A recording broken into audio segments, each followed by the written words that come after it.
جو طلبہ عزیز بائیں طرف ہیں کچھ اٹھ کر کے سامنے آ جائیں، سامنے جگہ کا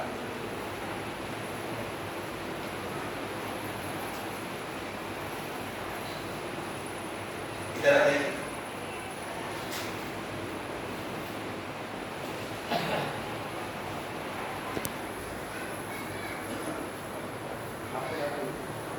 قریب قریب آ جائیں۔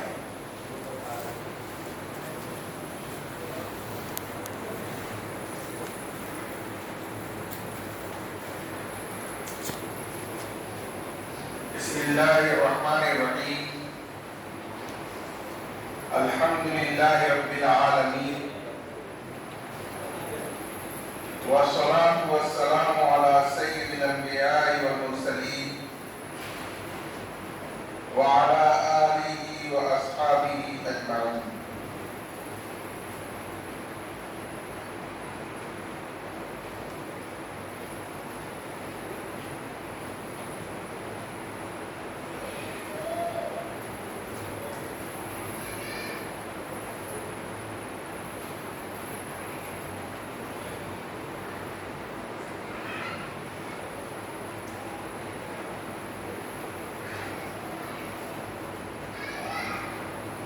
برادران اسلام،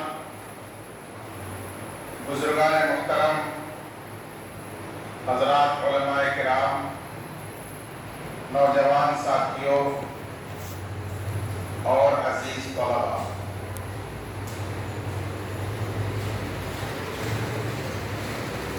ایک شاعر نے شعر کہا ہے، ہر چه داری صرف کن در راہ او، ہر چه داری صرف کن در راہ او، لن تنالوا البر حتی تنفقوا۔ جو سرمایہ تم اپنے پاس رکھتے ہو اسے اللہ کے راستے میں خرچ کر دو، کیونکہ اللہ تعالیٰ کا فرمان ہے کہ ہرگز تم نیکی کا کمال حاصل نہیں کر سکتے یہاں تک کہ تم اپنی پیاری اور پسندیدہ چیزوں میں سے اللہ کے راستے میں خرچ کرو۔ اللہ تعالیٰ نے قرآن مجید میں جب یہ آیت نازل فرمائی، لن تنالوا البر حتی تنفقوا مما تحبون، کہ تم ہرگز نیکی کا کمال حاصل نہیں کر سکتے یہاں تک کہ تم خرچ کرو اپنی پسندیدہ اور پیاری مال سے۔ تو صحابہ کرام نے اس آیت پر عمل کرتے ہوئے اپنی قیمتی سے قیمتی جائیدادوں کو اللہ کے راستے میں خرچ کیا۔ مثال کے طور پر سیدنا عمر فاروق رضی اللہ تعالی عنہ کی بڑی قیمتی جائیداد خیبر میں موجود تھی۔ انہوں نے اللہ کے رسول صلی اللہ علیہ وسلم سے عرض کیا کہ یا رسول اللہ، میں اسے اللہ کے راستے میں خرچ کر دینا چاہتا ہوں۔ تو اللہ کے رسول صلی اللہ علیہ وسلم نے انہیں وقف کی تعلیم فرمائی، وقف کرنے کی ہدایت عطا فرمائی کہ عمر، اصل زمین کو آپ روک دیجئے، یعنی اللہ کی ملکیت میں اس کو باقی رہنے دیجئے، اور اس کی آمدنی کو، اس کے غلہ کو ضرورت مندوں کے لیے، فقراء اور مساکین کے لیے صدقہ فرما دیجئے۔ یہی وقف کی حقیقت ہے کہ آدمی اپنی ملکیت کی جائیداد کو، زمین کو، مکان کو اللہ کی ملکیت میں باقی رکھتے ہوئے روک کر محفوظ کر دے، اور اس سے ہونے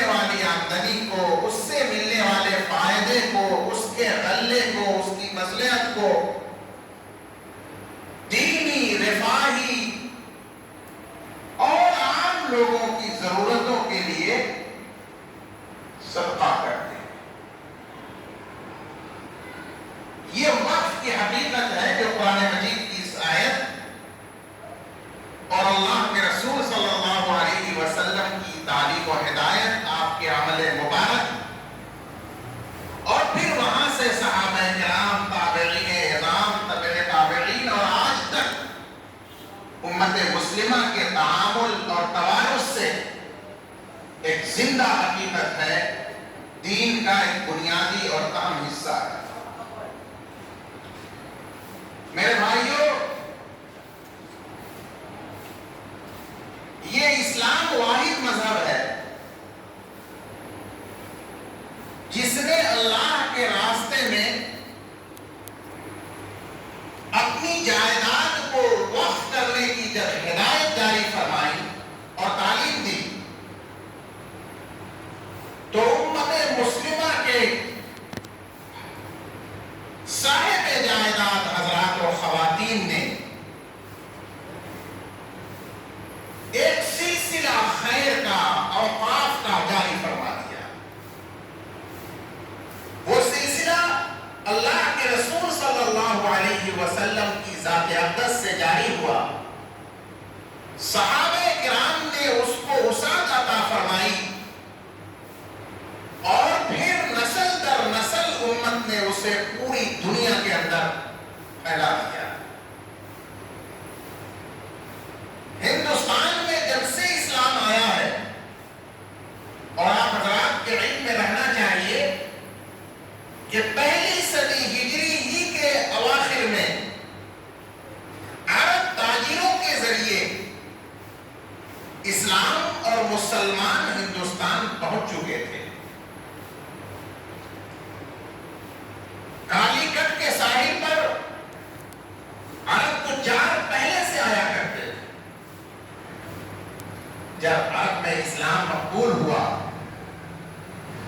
اور عرب کے اکثر حضرات نے اسلام قبول کیا تو پھر وہ مسلمان ہو کر اسلام لے کر تاجر کی حیثیت سے آئے، اور جب انہوں نے اس سرزمین پر قدم رکھا تو انہوں نے وہاں مسجدیں قائم کی۔ وہاں سے ہندوستان میں اوقاف کی تاریخ ہے۔ تقریباً 1400 سال سے اس ملک میں وقف کرنے کا سلسلہ جاری و ساری ہے۔ عام زبان میں یہ سمجھ لینا چاہیے کہ جتنی بھی مسجدیں ہیں سب وقف کی زمین پر ہیں، جتنے بھی مدرسے ہیں سب وقف کی زمین پر ہیں، جتنی بھی عیدگاہیں ہیں سب وقف کی زمین پر ہیں، جتنے بھی قبرستان ہیں سب وقف کی زمین میں ہیں، جتنی بھی درگاہیں ہیں بزرگوں کی، اولیاء اللہ کی، سب وقف کی زمین پر ہیں، جتنے بھی کربلا ہیں جہاں محرم کا جلوس لے کر لوگ جاتے ہیں سب وقف کی زمین پر ہیں، جتنا بھی امام باڑہ ہے جہاں 10 محرم کو رات میں لوگ جمع ہوتے ہیں وہ سب وقف کی زمین پر ہے۔ اور اس کے علاوہ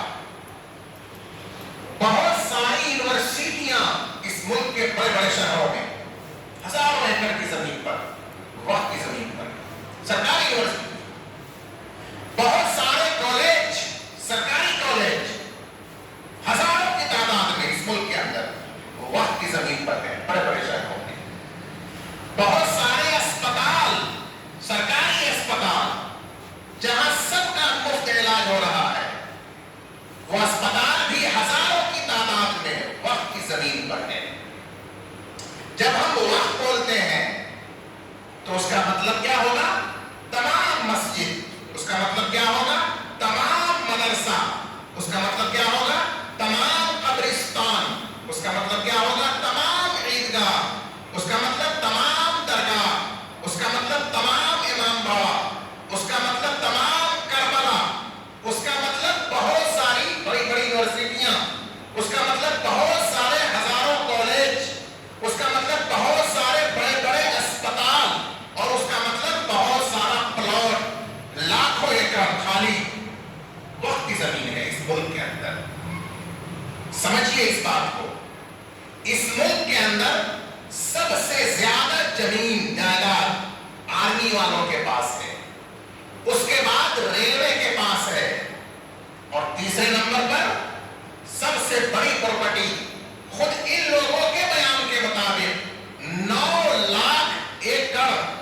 زمین جس میں اکثر کے اوپر بلڈنگ بنی ہوئی ہے، عمارت قائم ہے، 9 لاکھ ایکڑ ان کے سروے کے مطابق یہ 9 لاکھ ایکڑ کی زمین وقف کی زمین ہے جو مسلمانوں کی اپنی نجی ملکیت ہے.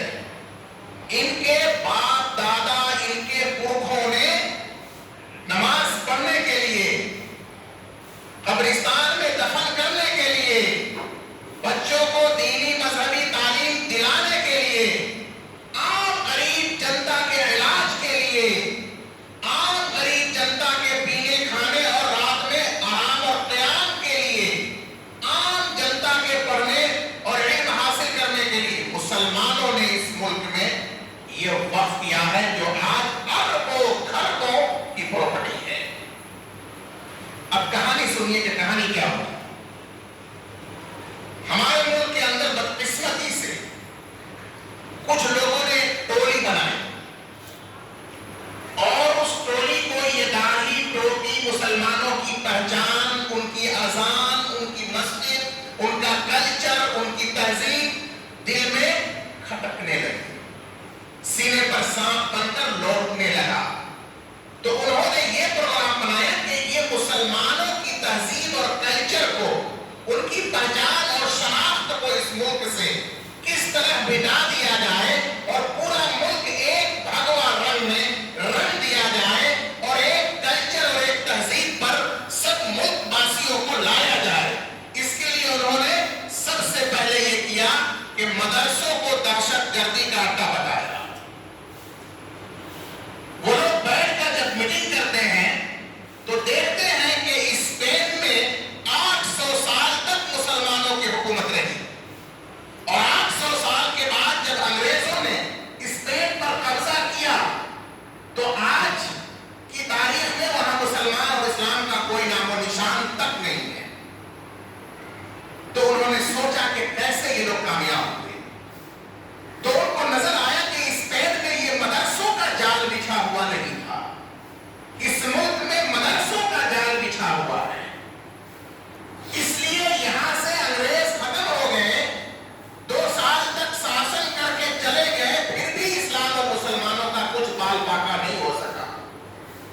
75-80 سال سے ملک آزاد ہوا ہے، پھر بھی ہم کچھ نہیں کر سکے مسلمانوں کا. وہ اور ترقی کر رہے ہیں اور ان کی پہچان بڑھ رہی ہے، حافظ عالم اور زیادہ ہو رہے ہیں، مسلمانوں کا بول بالا اور بڑھ رہا ہے، ان کی تعداد اور بڑھ رہی ہے، جہالت اور ختم ہو رہی ہے، اب تو سنت پر عمل کرنے والے پڑھ رہے ہیں.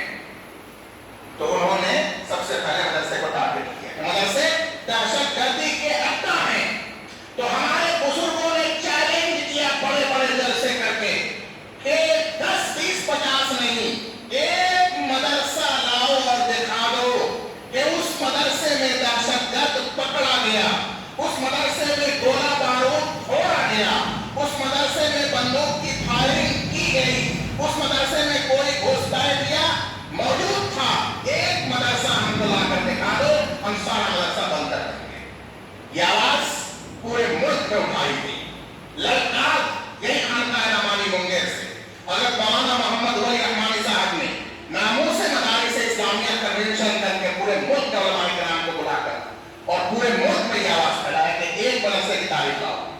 اور وہاں کھڑے ہو کر انہوں نے مدرسے کی تاریخ سمجھائی کہ مدرسے نے ملک کو کیا دیا. ملک کو آزادی دی، مدرسے نے ملک کو کھانا پینا سکھایا، مدرسے نے ملک کو اچھے سے زندگی گزارنا سکھایا، مدرسے نے سب کو، تمہیں، ہمیں اور سب شہریوں کو امن اور شانتی کی تعلیم دی.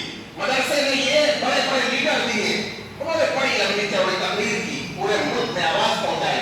نتیجہ اس کا یہ ہوا کہ یہ آواز دب گئی. اب کوئی دہشت گردی کا اڈا نہیں چاہتا ہے مدرسے کو، لیکن پلان تو کامیاب نہیں ہوا، الزام تو غلط ثابت ہو گیا.